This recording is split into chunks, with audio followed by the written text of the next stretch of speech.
So we have learned to calculate the carrier concentration. Now we are one step closer to understanding semiconductor devices. So the next step is about currents in semiconductor. Now in semiconductors, there are two major mechanisms of current flow, that is drift and diffusion.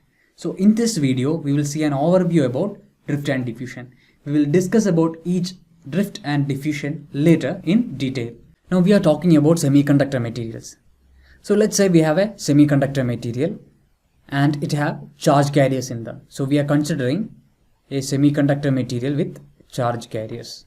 So in that semiconductor, let's say we are applying an voltage across it. So we are taking a semiconductor material and we are applying an voltage across it.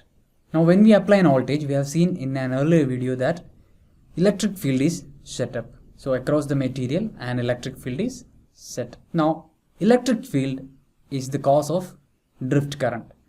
So if you have charge carriers placed in an electric field, we know that it will experience a force. So charge carriers will experience a force and we know that its value is F is equal to E into, that is the electric field into the charge. Now this force due to the electric field is not the only one that is affecting the charge carriers.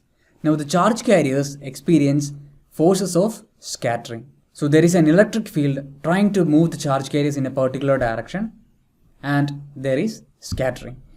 So for steady current flow, we can say that there will be an equilibrium between these two, and in that equilibrium, we will have the charge carriers moving with a particular velocity and we call that velocity as drift velocity.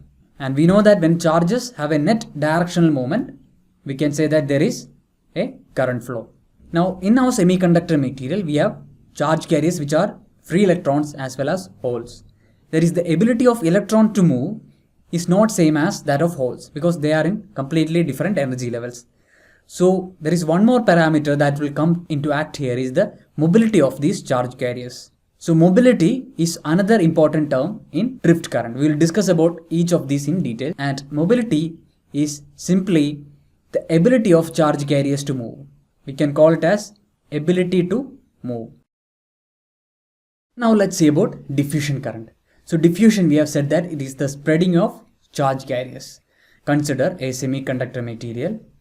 So for simplicity, let's assume that this is our positive x direction and here is x equal to 0. That means this point is our origin.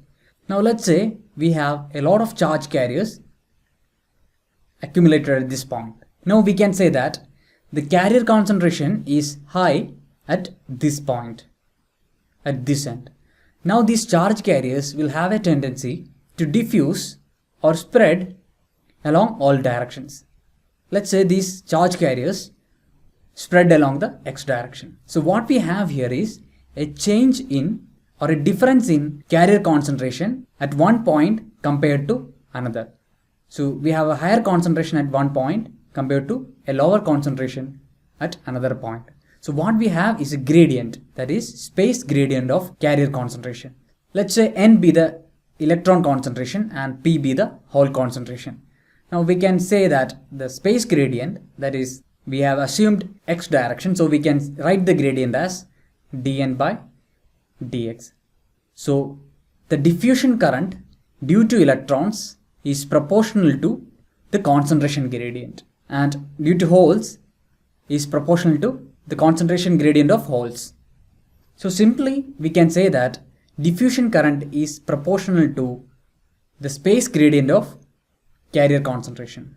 So one important point to note here is that drift current is proportional to the number of charge carriers, but diffusion current is proportional to the change in carrier concentration with respect to distance. Now even though n could be really small, but its derivative could be large and may cause a large amount of diffusion current. That is an important point to note.